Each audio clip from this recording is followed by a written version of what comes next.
Today we're talking about the Nano Plus from Autel. I've had this in my hands for well over 3 weeks, and I wanted to finally give you some first impressions of this drone. I want to make mention in this video before we get started, this drone was not provided to me from Autel, and I didn't get it from my own store.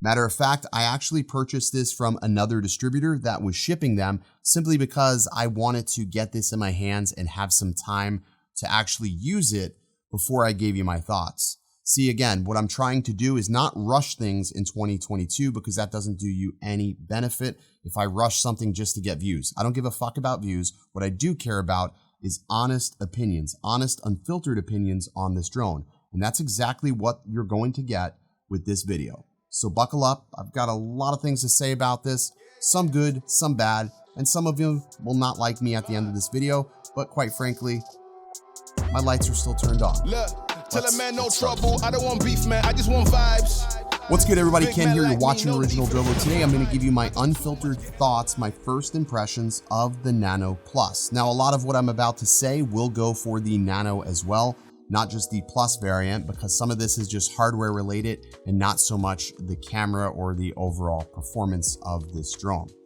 I'm going to break the video down into a couple of different sections so you can easily navigate. We always talk about build quality, the controller, the performance, battery life, and of course the camera quality will be the last things. So if you look in the description, you will find timestamps where you can jump to the section that you're most interested in. But like I said, let's get started with build quality. The lighter you try to make a drone, the smaller you try to make a drone, you will tend to run into compromises. And the Nano series is no different and is not exempt from this cheap feeling. Much like the Mavic Mini, the Nano suffers from that same toy grade drone feel, unfortunately. That doesn't necessarily mean it performs like a toy grade drone, it just means it feels like that in certain aspects. If we unfold a drone, it unfolds just like any other Evo before that. Matter of fact, they tried to emulate sort of the shape and design of the Evo Nano to the other Evos before it, such as the Lite and the Evo 2, which I think is pretty cool. On the drone, we have front and rear obstacle avoidance. In my testing, it works reasonably well, but there's some times where I do have some doubts with the obstacle avoidance. At the bottom of the drone, you'll find 2 more sensors and a sonar sensor along with a vent for the fan. Now, this fan does run often and basically all the time. It's actually quite loud, but once you're in the air, it doesn't really matter. You can't hear it anyways. And the whole purpose behind this is to cool those internal components, so that way we can do much more with this particular unit. The arms are exposed as far as the repair process would go. The screws are exposed quite easily. And if we take off the gimbal cover, you'll see the underside of the gimbal, which I feel is probably the most fragile portion of this particular unit. Now, this is the Plus variant, which means it does have the better camera, supposedly. One of the things I noticed with this camera is I do get quite a bit of jello out of the gimbal. We'll touch more on that when we talk about the camera, but it is something I wanted to make mention of. The motors on this are very reminiscent of the Mini. If we bring the Mini into frame here, you'll see that it looks very, very similar as far as the motors go. And if I didn't know any better, other than the fact that they are black, I would probably say they are probably the same manufacturer as far as the motors go, and maybe even the KV.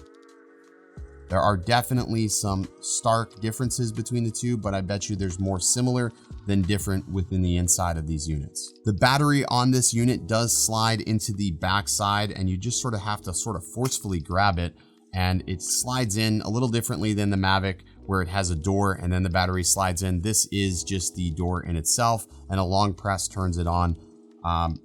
Battery wise, they're pretty good. I don't have any complaints as far as that goes. On the back side of the unit, you do have a USB-C port along with a spot for your micro SD card. So that's the overall build quality. I don't think there's a lot to really talk about with this, because I mean, it's good, it's not great, but again, what more can you expect for a drone that only weighs 249 grams? All right, let's talk about the new Sky controller. All right, if you watched my video on the Evo Lite, I had a lot of positive things to say about the Sky controller, and we're not going to spend a lot of time on the Sky controller simply because It's the same as it was in the Evo Lite video. So if you're interested in knowing more about this, check out that video. There'll be a card up here or over here. I can't remember where it will be, but check that out if you're interested. So ergonomically, I feel like this is such a great design in comparison to that of the old Evo 2 or the Evo 1 design. I feel like this just cups in my hand a little easier, and it's really easy for me as a pincher to hold this. And if you're a thumber, you're gonna feel like right at home with this RC.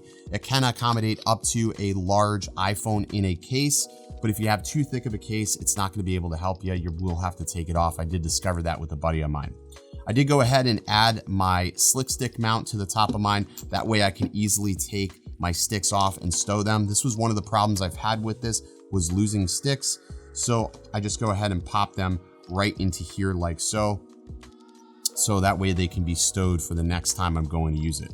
All in all, battery life on the RC I think is phenomenal, and I have zero complaints on this or the actual build quality. So great job Autel on this, minus the fact that you didn't give us anywhere, built in to actually put the sticks.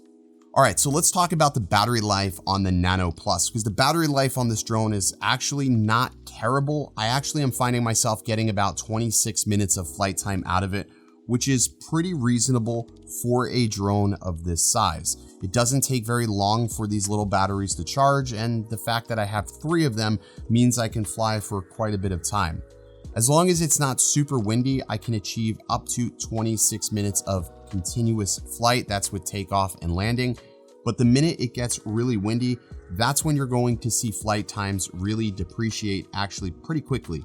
Now, this could be something that a firmware could fix, because I do see that the Nano does struggle quite a bit in the wind for some reason, and I lose speed quite quickly with this drone, which is probably one of the more frustrating things about it. We'll touch more on that in the performance aspect, but flight time, battery wise, I think it's good. I think these batteries do the job quite nicely, but you will definitely want to make sure, if you want the best bang for your buck, you're going to make sure you want to get that premium bundle, so you at least have 3 batteries, so you're not utilizing the same battery over and over again. All right, with that being said, let's go ahead and talk about the performance of the Nano. Okay, so quite frankly, the performance of this has been really hit or miss for me specifically.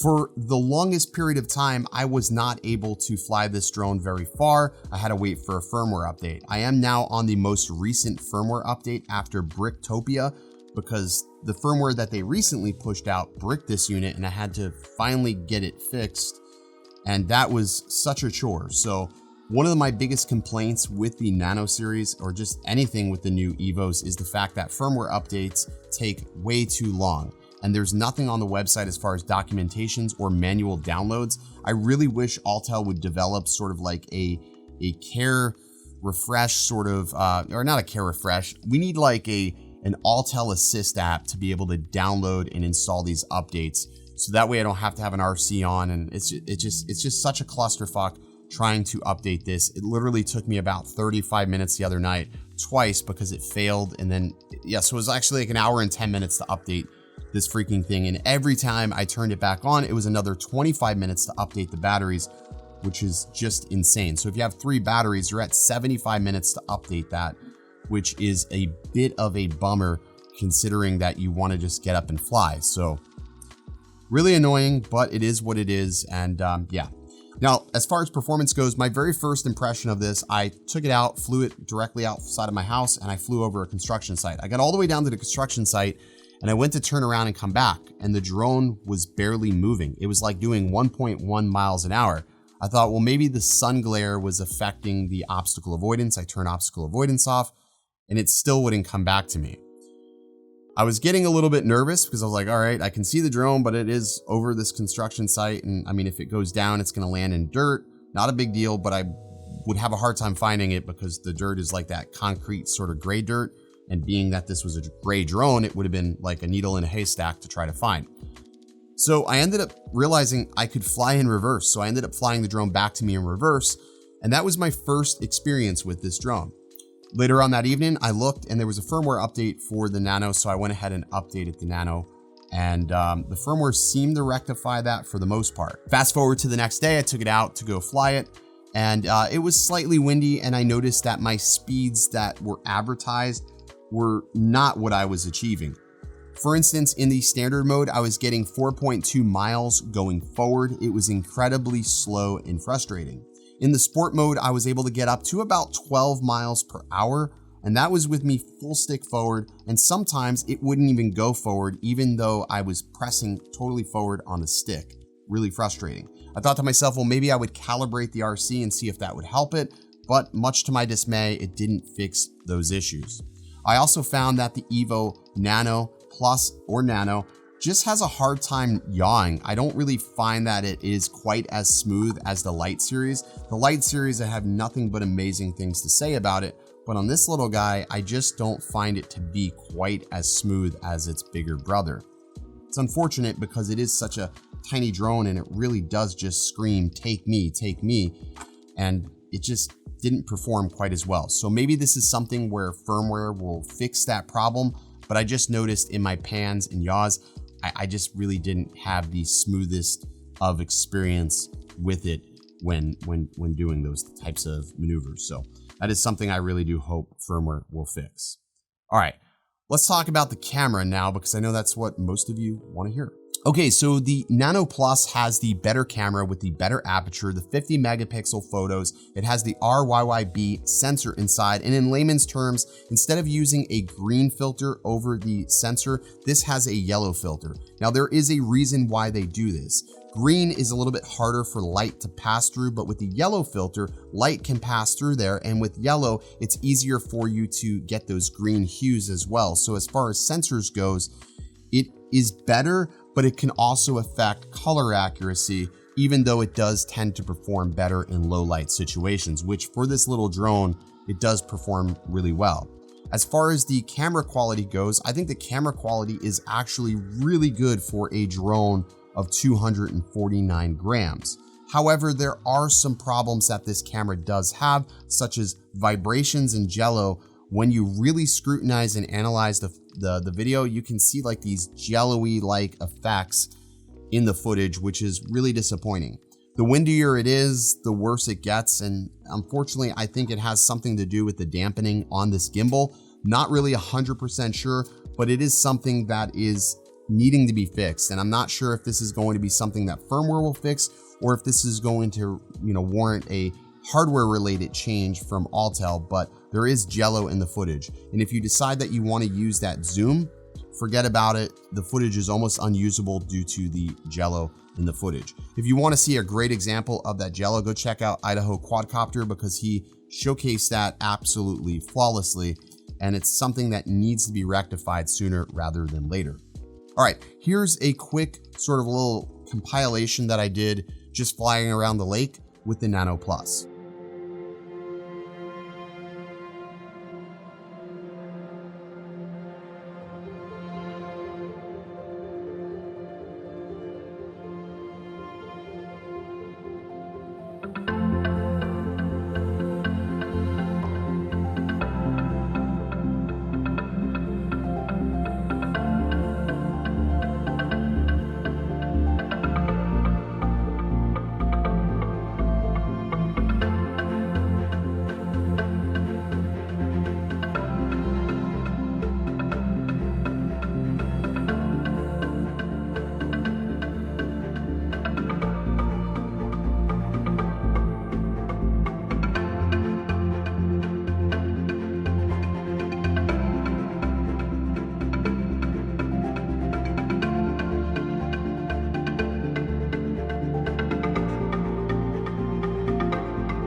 Alrighty, so after looking over that footage, there are some clips that I do notice some jello, but more often than not, I don't really notice it quite as heavily. One thing to consider is that this drone is not going to be something that you're utilizing for professional shoots. This is going to be for that casual person that wants to get their drone up in the air, You want to get some great photos, maybe some videos of your travels or vacation, and you can't take a larger drone with you. That's where this is really going to come into play. So I'm not going to be as critical of the camera quality just because of what this drone actually is. But what I am going to be critical of is the price to performance with the camera. Just for this base version, it is $799. Now I get it with inflation and COVID and shortages, but at $799, I expect performance on par with the camera gimbal to be that of the Mini 2. The Mini 2 is a $499 drone, and you can actually get it for a lot cheaper at $399, depending on what retailers you find it from. But this should be able to exceed the quality of this. Just an overall great image doesn't negate the fact that there are still problems with the sensor in the overall video. I think that's something that Autel has to work out. Got to get those vibrations out of there. Otherwise, this is going to be an absolute flop, unfortunately. Now, there is one other thing that I did notice with this drone and I want to make mention of, which is horizon tilt. If you are going to fly this, you should calibrate the gimbal at least before you take off and fly. I found myself having to calibrate the gimbal quite often in order to get rid of that horizon tilt. Again, with these little drones, sometimes horizon tilt is a little bit more prevalent than it is on the larger drones. All right, so wrapping up, I feel that the Nano is the Nano Plus is an expensive proposition for what it is. You already know my stance on 249 gram drones in the US. I don't think that you as a pilot, if you're flying here in the US, really needs a 249 gram drone. Just simply pay for your registration fee or get your 107 and you can have a better experience. At $799, I think there are better options such as the Air 2S in that price range. But if you absolutely have to have a 249 gram drone, this is probably the best performing camera in this size, but it's not the best performing drone of this weight and size. Hopefully that makes sense. The Mini 2 is still the best performing 249 gram drone on the market today. It just absolutely is. Even though it doesn't have obstacle avoidance, the camera quality and what it does is just far more consistent. The DJI experience is a little bit more refined than the Nano. Now, that's not to say that Autel can't get to that refinement the same, but as of right now, that refinement does not exist in the Nano series. Now, again, that's where, like me having spent the $900 on this, I'm just sort of like, damn, if I didn't do this for a living, if I didn't review drones, this would not be how I would have dropped $950. It just wouldn't be how I would have spent that money, because this is going to get superseded by the Mini 3 110%, unfortunately. And unless they can fix these problems, I can't recommend the Nano as of right now. I know you're going to see a shit ton of videos from people, but really analyze that video and analyze whether or not they are being critical enough with your money. That's the key. This is your money at the end of the day. If I tell you this is good and you go buy it, will you feel good about that purchase? All right, that's going to do it. Stay original. Big bosses moving silence. Yeah, me, I'm moving quiet. Ask me, I need me an island. New watch is perfect timing. No need for the surface shining. Ask me, I need me a few. I need me an island. I'm keeping it true. The man, I'm a wild, I'm keeping it cool. No need for the telephone.